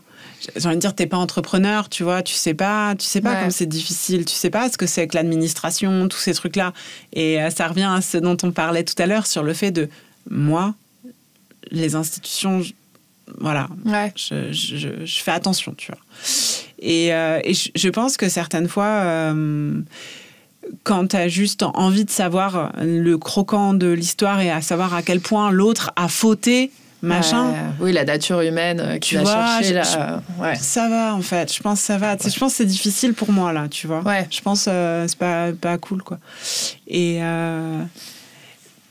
moi, ça a changé ça a complètement changé mon état d'esprit vis-à-vis ça a donné du sens, en fait. Ça a clairement donné du sens à ce que je faisais. Ça a donné... ça m'a... Tu t'en rendais pas compte avant ? Non, je pensais pas. Je pensais que j'étais juste une pause déj, tu vois. Ah ouais ? Ouais, je pensais que... Enfin... ouais, puis tu vois... Parce que justement, toutes ces demandes en mariage, toute cette émulation, cette vie de quartier dont on parlait et tout... Vous sentiez qu'il se passait quelque chose, que les gens étaient bien Ouais, mais en fait, je pense que j'avais pas identifié ça au fait qu'on incarnait, en fait. En fait, je pense qu'il y a aussi le fait que quand tu viens chez Interfabrique, tu sais que tu nous croiseras, en fait, tu vois. Si je suis pas là, c'est que je suis en train de faire la plonge et si Flo, il est pas là, c'est qu'il est parti chercher ma fille à l'école, tu vois. C'est à peu près ce qui risque d'arriver et du coup, c'est vrai qu'on est toujours là. On n'est pas... Voilà, ça repose énormément sur nous et puis, il y a une pression, tu vois. Moi, je suis pas forcément toujours... il y a des moments où j'ai des journées avec et des journées sans, tu vois. Comme tout le monde, ouais, c'est clair. Des journées qui sont un peu plus difficiles, mais je dois quand même faire face à la clientèle, au fait de discuter. Je me rendais pas forcément compte... puis on est des gens assez humbles de nature et du coup, j'avais pas du tout conscience du fait qu'on comptait à ce point-là pour les gens. Et c'est vraiment quelque chose... ça m'a vraiment bouleversée. Ouais. Vraiment, vraiment bouleversée. On a eu tellement de messages de gens, d'encouragement, de soutien. Le message, il allait jusqu'en Australie. Ouais. Ah ouais. Jusqu'en Australie. Il y a eu l'Australie, il y a eu la Chine. Il y a des gens qui ont écrit depuis la Chine. Mon expert comptable, il l'a su sans jamais être au courant. Il n'a jamais voulu aborder le sujet. Le nouvel expert comptable, le bon expert comptable, qui lui nous a remonté le dossier pour le contrôle fiscal et tout, pour que ça se passe bien. Et puis il nous a vachement rassurés parce que c'est terrorisant. Ça a fait le tour de Paris, il y a plein de gens qui ont été au courant. Il y a énormément de restaurateurs qui nous ont écrit, qui ont repartagé notre cagnotte. Et c'est dingue parce que il y a un truc un peu ouin-ouin, tu vois, quand tu dois te retrouver à faire ça. Nous, c'était un choix, mais c'était un choix parce que j'avais pas d'autre choix. Ouais. J'avais pas de possibilité, tu vois. J'étais endettée jusqu'au cou. Ouais, mais c'est ce qu'on a ressenti. Moi, j'ai ressenti beaucoup de courage d'oser demander, en fait. Quoi. Et moi, c'est vraiment... Ouais, rien que là, d'en reparler, c'est vraiment quelque chose qui moi, m'aura bouleversée d'humanité, en fait. On a tous... j'ai été hyper portée par... vraiment, c'est quelque chose... même maintenant, je connais pas le nom des 127 personnes qui ont participé, mais je peux dès que je les reconnais, c'est vraiment quelque chose, ils ont une place trop particulière dans ma vie. Et surtout, ce qui est fou, c'est que vous avez quand même arrêté la cagnotte au bout de 48 heures. Mais vous auriez pu avoir beaucoup plus de personnes, tout ça. C'est là qu'on voit votre humilité aussi à dire on a pris juste ce dont on avait besoin et on ne veut pas vous demander. L'idée, c'était de négocier. En vrai, si tu n'as pas un minimum, tu ne peux pas négocier. Ouais. Et ça, pour le coup. Puis tu négocies avec des huissiers, tu vois, c'est hyper difficile parce que. Et c'est normal, c'est leur métier. Mais ça manque un poil d'humanité, en fait. Et du coup, si ils veulent juste de l'argent, ils veulent pas savoir comment, pourquoi. Oui, mais je pense que parmi les donateurs, donc effectivement, j'en fais partie, à toute petite échelle, je pense qu'on était vraiment prêts même à vous aider à payer la dette, en fait. Enfin, ça aurait pu être plus de 48 heures et ça aurait pu être plus que juste négocier. En fait, nous, cet argent, enfin, tu vois, le contrôleur fiscal qu'on a eu, c'était un gars qui faisait habituellement des cinémas Pathé Gaumont. Quand il est arrivé chez Interfabrique, il s'est dit oula. Parce que quand t'es contrôleur fiscal, t'as un peu un super pouvoir. Tu connais une typologie. Et c'est vrai que quand il s'est retrouvé chez nous, en vrai, par rapport à un Pathé Gaumont, qu'est-ce que notre chiffre d'affaires à l'année, c'est probablement leur chiffre d'affaires à la semaine. Ouais, pour le popcorn, tu vois. Ouais.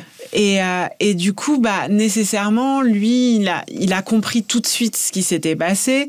Mais le fait est, c'est que l'argent, la TVA, je la dois. Le problème n'était pas de payer la dette. Le problème, c'est qu'ils nous ont demandé de régulariser 2 ans non payés de TVA. En une fois. En 6 mois. Ouais. Sur une TPE comme la nôtre, c'est impossible. Donc, on a fait tout ce qu'on a pu pendant 6 mois. Et en fait, à date butoir, sauf qu'en plus de ça, on avait l'URSSAF. Et à date butoir, ils ont vidé les comptes. Terminé, bonsoir, en fait.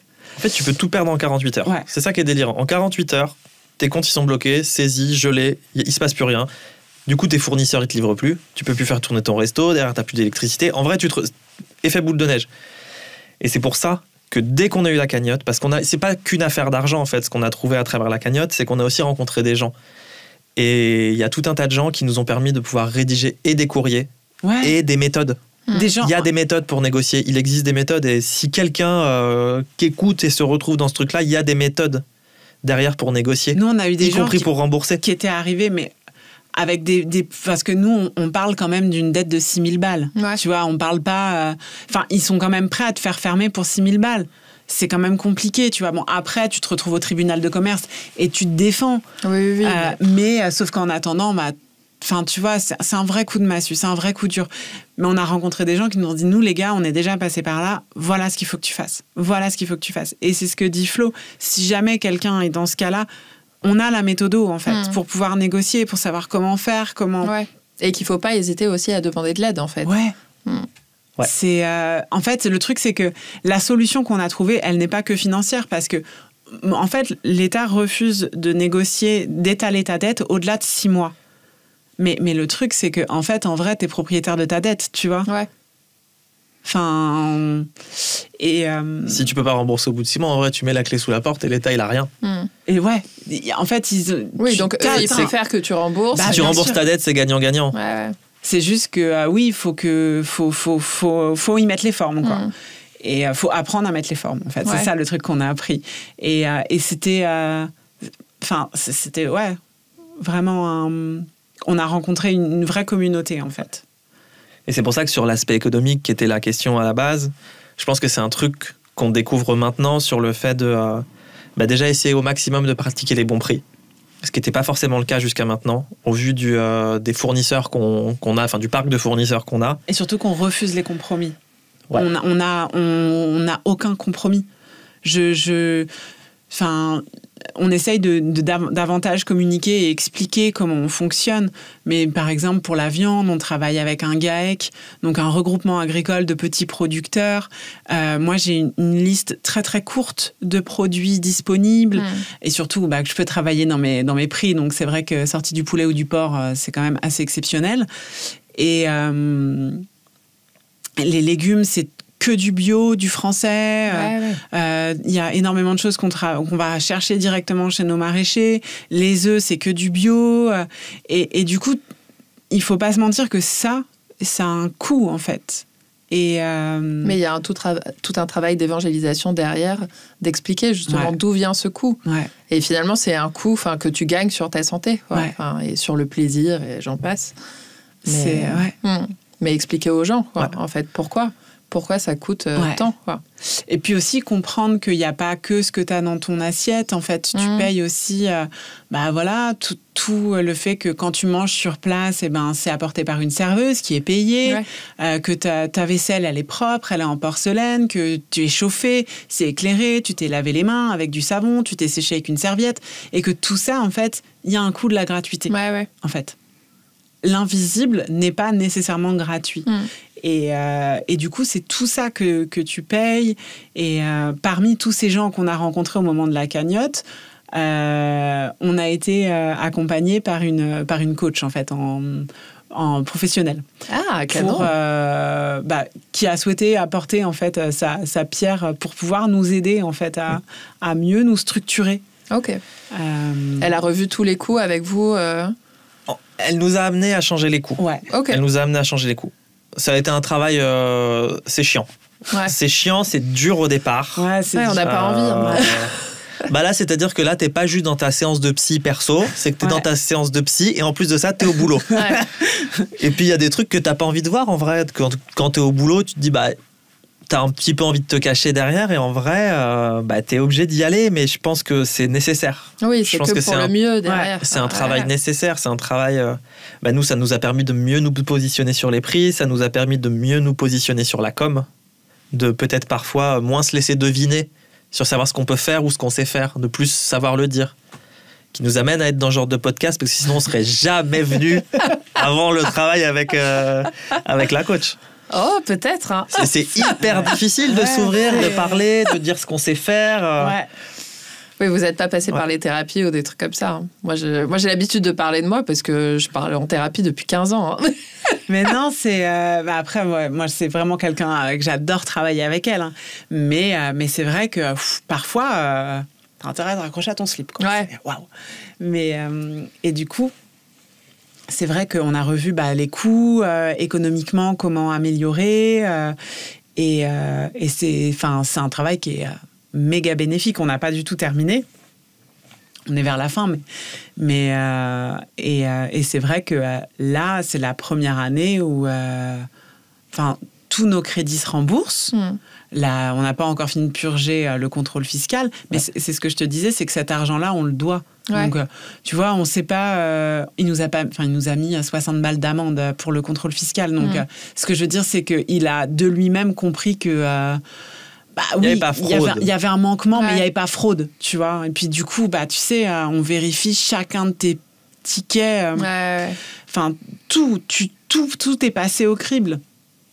Après, l'URSSAF, c'est un autre corps de... C'est autre chose. C'est plus compliqué, ça. Mais... Surtout qu'à la différence d'un contrôle fiscal, c'est que tu n'as jamais le même interlocuteur. Ouais, nous, le contrôleur... C'est un peu des bots, mais ce sont des humains.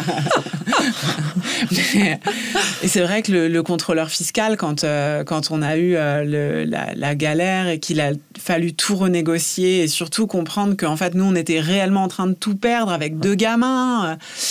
Et tu peux le recontacter. Tu vois, après, il va rien faire. Hein, il va pas t'annuler. Ouais. Mais c'est devenu un ami. Non, c'est pas du tout. Non. Et il a intégré la famille. On l'a invité à Noël. Non.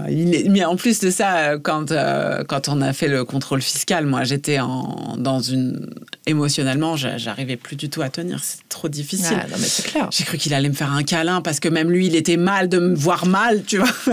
Mais c'était un moment... Donc, ils ont un cœur. C'était trop cringe. Et puis, il était passionné par son truc. Il me disait, non, mais là, c'est la colonne 6 et tout. J'étais, ok. Ok, si tu veux.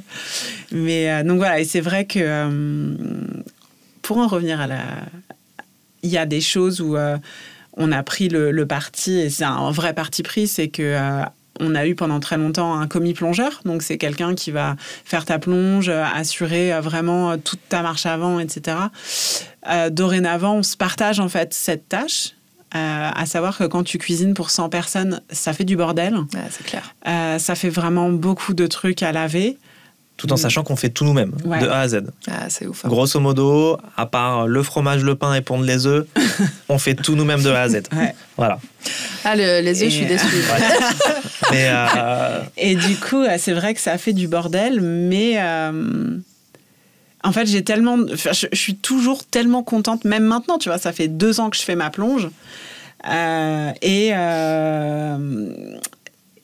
en fait, je sais que économiquement, c'est ça qui me permet de m'en sortir, en fait. Je suis pas ouverte le soir, à part quelques privatisations. On fait des missions traiteurs. Quelquefois, on fait des petits brunchs par-ci, par-là.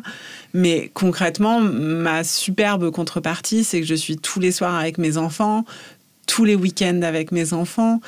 Et ma liberté, elle est là, en fait. Ma réussite, elle est là. Ouais, vous avez vraiment trouvé une vie de famille en parallèle. Ouais. Et du coup, en fait... moi, quand on me pose cette question de la rentabilité, je réponds toujours que tout dépend de quel prisme tu te situes. Ouais, c'est clair. Moi, ma liberté, elle est... Je sais que mes enfants, ils savent peut-être même pas que je travaille, tu vois. Pendant qu'ils sont à l'école, en fait, moi, je travaille et à 4h30, je les ai récupérés. Peut-être que parfois, j'ai encore des bricoles à faire. Mais... et ça, pour moi, c'est ça ma réussite. Et en attendant que la rentabilité s'améliore. Mais il y a rentabilité quand même. Ce qui n'a jamais été le cas jusqu'à présent. Ouais. Ouais. Et est-ce que vous avez des nouvelles envies pour la suite ? Est-ce que vous regardez un peu dans le futur ? Ouais, tout le temps. Après, c'est une manière dont on travaille et dont on travaille ensemble. C'est-à-dire qu'on n'est jamais arrivé là où on veut nécessairement en être. Alors, au-delà de l'aspect réussite, pas réussite, économie, pas économie, je dirais qu'on reste jamais sur place. C'est-à-dire que on s'est posé la question à un moment donné, est-ce qu'on vend le resto, est-ce qu'on vend pas le resto ? Parce que c'est une affaire c'est une bonne adresse, c'est un bon quartier, on y travaille bien. Mais est-ce qu'on a envie de ça ? Du coup, on cherche un peu à droite, on cherche un peu à gauche. Je pense qu'on n'est pas arrivé là où on veut en être. Je pense quand même qu'à terme, le boulot il est de plus en plus carré. Je pense qu'on arrive à quelque chose qui ressemble de plus en plus à ce à quoi on veut que ça ressemble d'un point de vue de la cuisine. Mais c'est vrai qu'une centaine de couverts tous les midis, à 2 et demi, je vais dire, parce qu'on a une serveuse quand même qui nous épaule et qui est d'une très grande aide. Ça fait du boulot. Et je pense que parfois, voir les choses différemment, peut-être pourquoi pas voir les choses dans un autre pays, peut-être travailler d'autres aspects, comme le disait Alex, plus de pâtisserie, peut-être parfois plus de café, j'en sais rien. On va pas se mettre à ouvrir un coffee shop. C'est pas l'idée, il y en a déjà plein à Paris.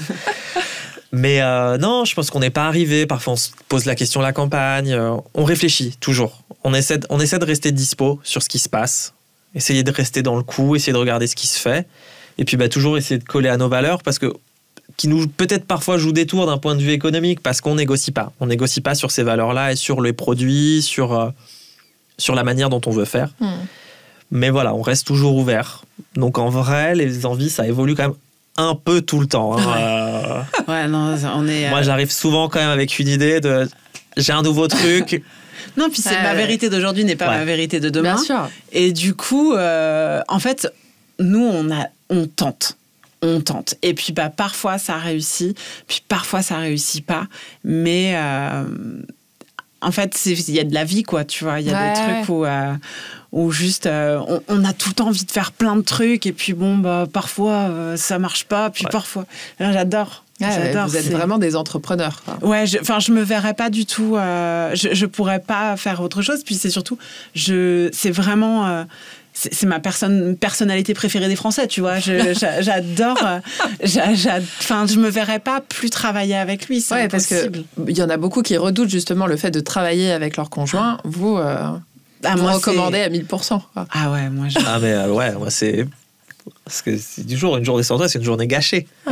Non, mais c'est vrai. Non, en vrai, c'est trop bien. L'idée, c'est toujours de trouver un truc... Mais le mieux, ce serait même de taper le million et de pas travailler ensemble. Mais non, moi, j'adore. Je sais que je suis en train de vivre les plus belles années de ma vie. Et en plus de ça, Team 85. 40 ans cette année. 40 ans cette année. Je sais que j'ai atteint ma puissance maximale, en fait. Je sais que je suis au top dans ma tête, tu vois. Ouais. Je sais qu'il y a plein de choses que je pense que humainement je pourrais pas. Enfin, tu vois, j'ai vu des trucs, j'ai compris des choses, j'ai fait des choses, même parfois, tu vois, tu fais des dingueries, tu fais mais qu'est-ce que tu fais ? Mais oui, mais parlons-en. Enfin, parce qu'on en a parlé il y a quelques mois et du coup vous m'avez vachement motivée. Vous avez vachement pris le sport. Ouais. mais d'une manière que j'admire vachement et qui m'a donné envie avec l'application Strava à être régulier. Ouais. Ah non, mais c'est un truc de dingue. La discipline. Ouais, exactement. Et vous trouvez ce temps aussi, du coup, pour prendre soin de vous. Parce que nos enfants ont grandi aussi. Ouais. Donc, tu retrouves les parents de jeunes enfants comprendront, mais c'est vrai que tu retrouves quand même ce souffle-là. C'est Florent, moi, qui m'a initiée à la course à pied. Ouais. Tu courais, toi, depuis toujours Depuis jamais. Depuis jamais. Non. En fait, ce qui s'est passé, c'est qu'avec le resto, quand on l'a ouvert, moi, j'étais tout fin, tout fluet. Et au fur et à mesure des années, tu passes ton temps à manger. Et j'ai pris énormément de poids. Et je t'avoue qu'au bout d'un moment, j'avais beau ralentir, moins manger ou quoi que ce soit, en vrai, ça n'avait pas vraiment d'influence. Jusqu'à ce que je comprenne, même en cherchant sur ChatGPT, de me dire le seul moyen de perdre du poids, c'est diminuer ce que tu manges et faire du sport. Ouais. J'avais besoin d'un truc qui me laisse un maximum de liberté. J'ai pas envie d'aller me coltiner à la salle, d'attendre derrière les machines ou quoi que ce soit. Du coup, je me suis dit, je sais pas si ça va suivre, je sais pas si tu vas tenir le rythme. Prends-toi une paire de baskets et va courir. Et j'y suis allé, je me suis imposé ce rythme de fou. Au début, je me suis dit, tous les jours, je vais courir 5 km. Tous les jours. Ça a marché jusqu'à ce que je commence à me faire mal. Du coup, j'ai ralenti le truc, mais j'ai quand même continué. J'ai commencé à progresser, puis j'ai réussi à passer au-delà de 5 km, 6 km, 7 km. Tu as surtout perdu du poids de... Ouais, ça a été très vite encourageant. Ah ouais ? Ouais, il y a eu des résultats directs. Et puis, je suis assez nerveux de nature, hyper anxieux. Et j'ai commencé à trouver un calme interne. Ça m'a vachement aidé. Du coup, en vrai, je me suis dit que du bénéfice. Pourquoi pas continuer ? Donc là, j'ai commencé à m'acheter des bonnes baskets, un joli short. Et du coup, j'ai continué. C'est vrai qu'Alex a pris le chemin en route en se disant, écoute, vas-y, je viens, je commence à faire des sorties avec toi. Et elle s'est accrochée. Et elle suit. Et je sais pas, je peux pas dire qu'elle est kiffée. Mais ouais, mais tu l'as fait, quoi. Ouais. C'est dingue, parce qu'il y en a beaucoup qui le disent, oui, il faudrait, ou machin, mais au final, une fois, 2 fois, et basta, quoi. Mais je pense que c'est un rendez-vous avec toi-même que tu dois t'imposer. En vrai, c'est pas drôle, les premiers. Moi, je me souviens les premières fois où je suis allé courir, parce que j'avais jamais véritablement fait de sport. Mais je me couchais avec des douleurs dans les jambes, mais je me suis dit, c'est pas possible. Déjà, je découvre des parties de mon propre corps, des endroits que je connais pas. Mais vraiment des douleurs, mais après, en vrai, ça se fait. Et ça fait moins mal qu'un contrôle fiscal. Ouais, c'est clair. Ouais. Oui, c'est ça. Mais non, en fait, c'est surtout l'équilibre. Tu connais, psychique que ça t'apporte et le poids, concrètement. Mais puis moi, je suis quelqu'un j'ai vachement besoin de discipline. Ah ouais. Vachement besoin de discipline. Ah ouais, je peux pas. Je suis assez carré dans ma tête. C'est top, mais c'est une qualité. Puis ça permet de manger tout ce que tu veux en plus. Ouais. Avec le resto, en vrai, c'est même pas une blague. Je te dis, tu peux manger tout ce que tu veux. Il suffit d'aller courir 3 fois par semaine. Il faut que je recours là. Non, mardi, jeudi, dimanche. Ouais. Et là. Parfois, j'ai pas le temps, donc je zappe une séance dans la semaine, mais j'en ai au moins 2. Je pourrais pas. T'as un bravo. Je pourrais pas faire. Même, tu vois, hier, j'avais pas envie, parce qu'on a fait une très grosse sortie dimanche. Hier, j'avais pas envie. J'y suis quand même allée avec des chaussures en bois, concrètement. Ouais. En plus, avec ce froid. Ouais. Mais je trouve ça fou, quoi. Ouais. Pourtant, je kiffe toujours pas sur le moment. Elle bougonne, dira-t-on. J'ai vraiment j'ai vraiment du mal certaines fois. Mais c'est fou. Mais encore une fois, c'est ce qui vous caractérise. Vous faites. Ouais. En fait, peu importe quoi. Ouais. Toujours faire et puis faire par nous-mêmes, souvent. Ouais. Faire par nous-mêmes, c'est important. Est-ce qu'il y a des choses que vous regrettez d'avoir fait ou pas fait? Sur le resto ? En général. En général. Dans vos vies. Non, dans notre vie, non. Moi, sur le resto, il y a des choses que je regrette, ouais. Genre quoi ? En fait, je pense que c'est lié à l'entrepreneuriat. Je pense qu'on n'est pas toujours habilité à gérer de l'humain. Je pense que gérer de l'humain, c'est difficile. Je pense que j'ai pas forcément toujours été la bonne personne et je n'ai pas toujours rencontré les bonnes personnes. Et du coup, je pense que j'ai pas forcément accordé du soin à la personne que je recrutais. Et du coup, je pense que ça n'a pas toujours été bénéfique, Bon, ça a changé ces dernières années, mais j'ai quand même eu un moment où j'ai eu besoin d'embaucher et j'ai pas forcément été regardante à plusieurs égards. Et du coup, je pense que j'étais pas assez construite pour pouvoir me protéger et aussi tout simplement ne pas être toxique pour les autres, en fait. Tout simplement. Ouais, mais d'être manager, finalement, c'est aussi un métier. Difficile. Ouais. Complètement. Et je pense que ça, ouais, j'ai eu des attitudes, en tout cas, qui n'ont pas... où je peux entendre que je n'ai pas été une bonne personne. Et aussi, j'ai rencontré des gens que j'aurais souhaité ne jamais rencontrer. Ouais. Ah ouais. Ouais. C'est comme ça. Mais c'est comme ça qu'on apprend aussi. Ouais. Ouais, et puis tu sais, par exemple, maintenant, là, les dernières serveuses qu'on a, on a changé de façon de recruter. Et j'ai rencontré des gens, mais vraiment géniaux, quoi, que j'ai adorés, qui travaillaient avec nous que sur des petites périodes parce que c'était en transition dans des emplois. Mais c'est des gens qui m'ont vachement apporté, mais aussi parce que je suis passée par des étapes où je me suis dit, tu vois, j'aurais préféré agir différemment. Vraiment, j'aurais préféré pas rencontrer ces gens, quoi. Ouais. Mais maintenant, je sais que je suis complètement capable d'accorder vraiment du soin et du temps à la candidature et de me dire, est-ce que ça va le faire ou pas ? Est-ce que c'est toxique pour elle ou c'est toxique pour moi ? Ou est-ce qu'on se donne une chance ? Et puis là, tu vois, on travaille avec une petite jeune qui a 35 ans. Une jeunette. Mais avec qui on a travaillé elle a quasi ton âge, quoi. Avec qui on a travaillé pendant hyper longtemps. On a dû s'en séparer au moment du Covid parce qu'on ne pouvait pas garder son contrat.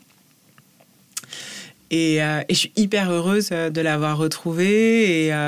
Et tu vois qu'on est parcouru chacun des choses qui font que je ne suis plus du tout la même manager. Comme, en fait, c'est principalement moi qui vais devoir gérer la serveuse, puisque c'est moi qui suis en caisse et qui gère la salle. J'ai quand même besoin de savoir... en fait, j'ai besoin que ce soit safe, et pour la personne, et aussi pour moi. Ouais. Tu vois. Ouais, ce qui est assez sain. Parce qu'en fait, le truc, c'est que tu te prends quand même des gros bouillons. Il faut se rendre compte, 100 personnes en 2h30 de temps, c'est beaucoup de monde. Sachant que tu as quand même un pourcentage de gens avec qui, chaque jour, il va falloir gérer une situation problématique. J'ai besoin que ce soit quelque chose... tu vois, que moi, je puisse, en gros, donner les grandes lignes directrices, mais pas être en attaque de panique, tu vois, parce que c'est n'importe quoi, parce que j'ai déjà eu des gens qui ont enfermé des clients dans les toilettes, enfin, tu vois. Voilà, j'ai pas envie de me retrouver dans ce genre de cas de figure, tu vois, où tu te retrouves, où toi, t'es pas armé pour t'exprimer calmement. Tu vois, maintenant, je suis capable de faire face à des situations où je me dirais, chelou. Combien de temps dans les toilettes ? Je sais pas, j'ai pas compris trop pourquoi, mais... 10 bonnes minutes, je pense. Les clients, ils ont mis du temps avant de revenir. Je me souviens très bien de ce client. Et tout. Non, c'est hyper compliqué. Ouais. Mais voilà. Ouais. Mais je sais que l'aspect humain, c'est quelque chose... En plus, je suis hyper sauvage, comme c'est dans ma personne. Et du coup, l'aspect humain, c'est quelque chose... j'étais pas assez préparée, clairement. Même en commercialité. Ouais. Tu vois, je pense que même maintenant, grosso modo, à part m'insulter, et encore, je suis même pas sûre que je réagirais, tu vois, il n'y a pas grand-chose où... parce que le gap... J'ai des gens qui m'ont jeté des plats au visage, tu vois. Ah ouais ? Ouais. Déjà vu, ouais. Et pourquoi ? Parce que, en fait, donc... Quand tu fais un volume de clients pareil, sachant qu'on fait du surplace et du emporté, le packaging que l'on emploie à emporter représente une véritable charge financière pour nous. Comme en plus on est ouvert que le midi, c'est quand même 2 jours de CA qui partent chaque mois. Ah ouais. Ouais. À ce moment-là, en fait, j'avais fait un compte avec la serveuse de l'époque. J'avais tenu à compter. Je donnais entre 200 et 400 sacs à usage unique par semaine. Au-delà de l'aspect écologique, c'est que les gens, ils font n'importe quoi. Si tu les responsabilises pas avec les sacs, pour moi, c'était un budget qui n'était pas gérable, en fait. Donc, j'ai très vite, il y a 4 ans maintenant, imposé le sac à 15 centimes. Quel prix coûtant pour nous ? Vraiment, c'est le prix auquel je l'achète. C'est juste que sinon, moi, à un moment donné, je peux pas faire ça. Tu vois, tu mets ton sandwich dans un sac, qui dans un autre sac, parce que t'as pas envie que ça tâche ton second sac. C'est bon, en fait. Et en fait, la dame a littéralement pété un câble sur le prix du sac. Et sachant qu'au Monoprix, c'était déjà payant, chez Franprix, c'est déjà payant. Il y avait, je pense pas qu'elle jette sa mozzarella comme ça sur la caissière parce que le sac, il est payant, tu vois. Et elle me l'a jeté. Le plat était chaud, c'était extrêmement humiliant. C'était un plat, ça m'a brûlé. C'était un plat en sauce. Donc, tu vois, ça dégouline. J'en avais sur le visage, j'avais des clients. Et comment les clients ont réagi ? Tout le monde a dû être choqué. Les gens sont allés m'acheter des fleurs. Ouais. Mais c'est choquant comme attitude. Sur le moment, déjà, sur le moment, t'as une sorte de sidération. Mais oui. Je pense que à ce moment-là, t'as un silence qui se fait. Tout le monde se retourne et fait « Oh !» Qu'est-ce qu'elle est en train de faire, quoi ? Et Elle s'est rendue compte après coup de ce qu'elle venait de faire. Elle m'a dit, vous savez, je suis pas obligée de venir manger chez vous. Et je lui ai dit, non, mais là, en revanche, c'est même pas la peine de penser à revenir. Enfin, tu vois... en fait, c'est pas... Ça n'a, en fait, vous êtes interdite maintenant chez tu moi. vois, ça n'a pas de valeur, tu vois. On n'a pas besoin de ça, en fait. Ça n'a... Pas ma cible, en fait. Clairement pas ma cible. Tu vois, si tu n'es pas capable de comprendre qu'à un moment donné, tu vois... En plus... ou de contrôler tes émotions. Je pense pas que ce soit le sac. Je pense que c'est une accumulation de tout. Et, tu vois... Et elle a décidé de se décharger à ce moment-là, quoi. Surtout qu'en plus, je précise... Je fais jamais de mauvaises surprises. Je dis toujours, est-ce que je vous mets un sac à 15 centimes ? Est-ce que je vous mets un sac à 15 centimes ? Et avec ça, je vous mets un sac à 15 centimes. Tiens, je le dis, je te le dis, je te prends pas en... Et voilà, et du coup, c'est vrai que, tu vois, j'ai quelqu'un qui m'a dit, non, c'est pas possible d'être aussi conne que vous. Et je me suis dit, waouh, calme-toi. Tu vois. Maintenant, il y a vachement de distance. En fait. Oui, tu le prends pas personnellement. Non. C'est hyper rare. Ça m'arrive encore d'avoir des gens qui me tiennent et qui me lâchent pas jusqu'à ce que vas-y, tu me saoules et je m'en vais et je dis à Flo, je te laisse prendre le relais. Mais discretos, tu vois, c'est pas... D'où tu évites le clash. J'évite. En vrai, la plupart du temps, c'est pas contre toi que les gens ils en ont, c'est contre l'institution Interfabrique. C'est-à-dire que c'est pas ce qu'il y a derrière le tablier. On peut, mais c'est... Voilà, je pense que... Sur un volume de 100 personnes, si tu as 10% où ça va pas sur un service, ça te fait quand même 10 personnes qui peuvent venir avec une requête, tu vois. En vrai, mais il n'y en a pas autant, Je te dis juste, c'est juste pour donner un ordre d'échelle. Des très, très compliqués, j'en ai eu 3 l'année dernière. Tu vois.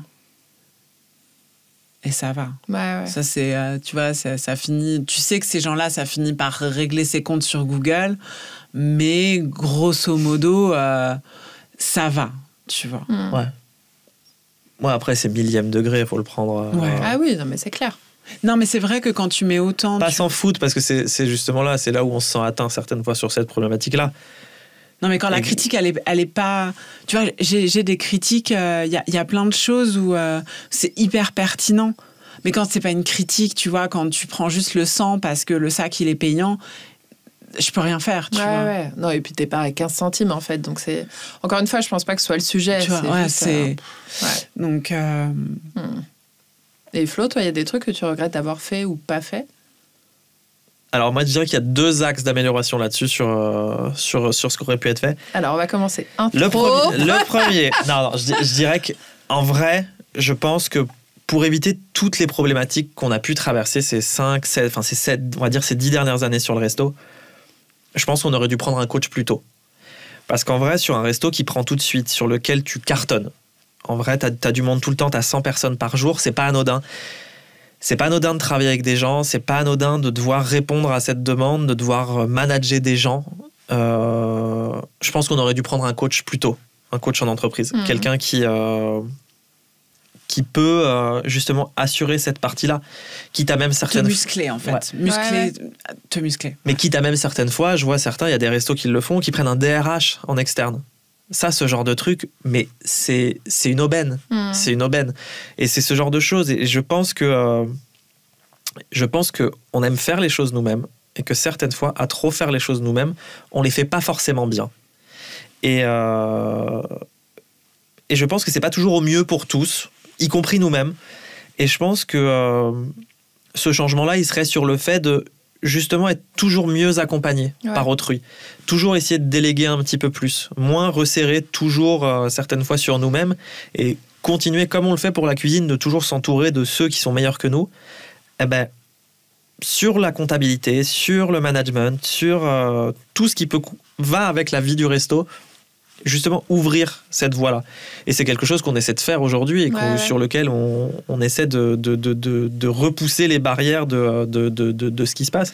Mais c'est vrai que quand tu commences, t'as du mal à investir en fait là-dedans parce que déjà t'essayes de gagner ta vie, de raccorder. Il y a l'aspect économique, c'est sûr et certain.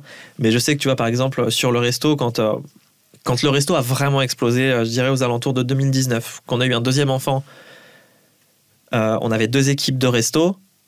Moi, j'ai fait un burn-out, mais t'as pas idée. Ça m'a... Le resto, ça m'a vraiment abîmé à ce moment-là. J'étais là tous les jours quand même. Mais à ce moment-là, j'aurais eu besoin de quelqu'un qui, en externe, sans émotion, puisse dire, tu sais quoi, ça on fait pas. Ça, c'est une bonne idée. Ça, c'est pas une bonne idée. Ce que je dirais un peu l'aspect mentor sur le resto, que t'as pas forcément, tout le monde n'a pas, tu viens pas toujours d'une famille de restaurateurs, t'as pas toujours un mec derrière qui a investi et va te dire, bah écoute, économiquement c'est bon, c'est pas bon, ça le fait pas. Je pense que c'est s'ouvrir à l'autre. Parce que tout se fait un peu perso et je pense que si on avait fait ça dès le départ, il y aurait tout un tas de galères dans lesquelles on se serait pas retrouvé. Mais écoute, c'est comme ça. Je pense que c'est le fait de savoir qu'on peut les changer aujourd'hui qui fait qu'on peut c'est clair. Qu'on peut le modifier. Et le deuxième axe, c'était quoi ? C'était de jamais rien signer qu'on n'avait pas relu avant. Histoire de pas se retrouver dans les galères dans lesquelles on s'est retrouvé. Mais sinon, c'est ça. Puis après, comme je t'ai dit, c'est nécessairement de ce problème-là de pas toujours être accompagné. Parfois, tu peux t'abîmer toi-même, tu peux abîmer les autres, tu peux faire même un service de merde ou même un plat qui est nul. Parce que ça arrive qu'il y ait des plats qui soient pas terribles.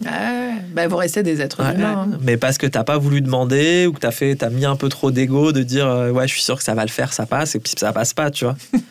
Ça passe pas. Mais bon, voilà, c'est comme ça, hein. Chaque jour, faire un petit peu mieux qu'hier, quoi. Ouais. Et est-ce que vous auriez un conseil à donner à quelqu'un qui hésite à suivre son cœur et à faire les choses ? Moi, j'ai rarement des conseils à donner maintenant. Hein. Je pense que chacun fait un peu comme il le sent. Mais franchement, si c'est pour vivre son rêve, franchement, vas-y. Je trouve que c'est vraiment la plus belle expérience qui soit. Vraiment. Et pourtant, des galères, mais des vraies galères, Vanda, on en a eu. Vraiment des trucs... vraiment pas drôle. Mais... Tant que tu restes libre, j'ai envie de te dire, qui est hyper important pour moi, juste l'aspect de la liberté. Ouais. Moi, dans le schéma, dans la vie qu'on mène actuellement, je me sens libre. Et c'est hyper important. Je pense que si cette personne-là peut retrouver ce même sentiment, go. Mais 1000 fois. Ouais. Et si vous pouviez parler aux Alex et Flo de 10 ans, qu'est-ce que vous leur diriez ? Moi, je pense que je me dirais de plus croire en moi, je pense. Ouais, je pense que trop douter, c'est pas... À 10 ans, tu doutais beaucoup ? Ouais. Et je pense que... au final, rien va se passer comme j'avais prévu. Mais la route, elle sera super, en fait. Et je trouve que c'est vraiment ça. On se fait toujours un plan de comment on aimerait que ça se passe, et en fait, finalement, ça se passe jamais comme t'aimerais que ça se passe. Et qu'en fait, je pense que je me dirais déjà que j'avais grave raison de croire en Flo et de m'accrocher. Ouais. Je pense que je me dirais juste de moins douter. C'est ça. Je retiendrai. Et toi, Flo ? Si je devais parler à celui d'il y a 10 ans, je lui dirais de ne pas investir tout son argent personnel en une fois. je lui dirais de prendre tout son argent personnel, d'aller voir une banque, de faire un beau crédit et d'acheter plus gros. Dès le départ. Ok. Et moi, je pensais au petit Flo qui a 10 ans. Ah, du petit Flo? Oui. De plus en plus, je pense que de plus en plus, ça se rapproche de là où je voulais être. C'est pas inatteignable. Et c'est ça que je comprends avec le temps. C'est que ce que je cherche et ce que je voulais, c'est pas inatteignable. À 10 ans, tu recherchais ça? La liberté et l'indépendance financière, ouais. Oh. Et si vous vous projetiez dans les Alex et Flo qui ont 80 ans et qui vous diraient quelque chose aujourd'hui, qu'est-ce qu'ils vous diraient? J'ai entendu cette phrase l'autre fois et c'est vraiment ça. C'est pas le nombre d'années dans la vie qui compte, mais la vie que tu mets dans les années. Et je trouve que c'est vraiment ça. C'est que et je sais que à la fin, je sais que j'aurais été aimée et que j'aurais aimé. Et je sais que ça, je le vis pleinement maintenant. Et j'en ai conscience chaque jour. Chaque jour. Je sais que j'ai la chance de voir mes enfants grandir, de vivre avec eux, je sais que je fais tout ça pour eux. Et je sais que j'en profite et je savoure chaque seconde. Et c'est je sais que j'ai vraiment de chance. Vraiment. Donc, tu es dans la gratitude quotidiennement. De ouf, mais pleinement. Tous les soirs, je remercie parce que j'ai la chance d'ouvrir mon resto et d'avoir du monde, en fait. D'avoir des gens qui sont contents, qui me disent qu'ils regardent le menu tous les jours, alors que moi, je suis en train de pester tous les matins parce que j'écris mon menu dans le métro. Ça me prend trop le temps d'écrire le menu. Dis-toi que moi, je le lis tous les jours. Et même si je suis pas forcément là, ça m'inspire. Et en fait, ça me tu vois, je me donne du mal maintenant parce que je sais que les gens, ils me disent « Ah, ça a l'air trop bon » et tout. Et du coup, j'accepte de prendre du temps pour détailler le menu, alors qu'avant, c'était droit au but, quoi. Ouais. Et maintenant, j'essaye d'un petit peu travailler ma communication. Ouais. Et qu'est-ce que le Flo de 80 ans, il te dirait? À celui d'aujourd'hui? Ouais. J'espère que tu as réussi à être libre. En vrai, c'est sans... Ne passe par jurer. J'espère que tu y es arrivé. Et puis celui de 80 ans, il dirait qu'il y est arrivé. Donc, il dirait continue. Ouais, continue. Non, c'est ça, cet aspect-là de la liberté, c'est vraiment quelque chose qui me tient à cœur. Ouais, ça se Moi, sent. Cette vie-là, c'est trop important. Il se passe trop de choses. Ça peut être trop beau, la vie. Mais bon, c'est pareil, le bonheur, ça se construit et parfois, c'est super compliqué. Mais voilà, c'est ça qui se dirait. Ouais, en vrai, ça vaut le coup. Ça vaut vraiment le coup. Ouais. Merci à tous les deux. Merci à toi. Merci de nous avoir donné la parole. Ah non, mais avec plaisir, et ça aurait pu durer encore des heures. Merci à toi, Vanda.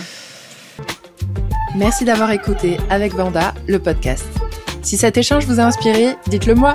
Laissez 5 étoiles, un commentaire ou partagez-le autour de vous. C'est vraiment ce qui l'aide à grandir. À très bientôt pour une nouvelle dose d'audace et d'inspiration.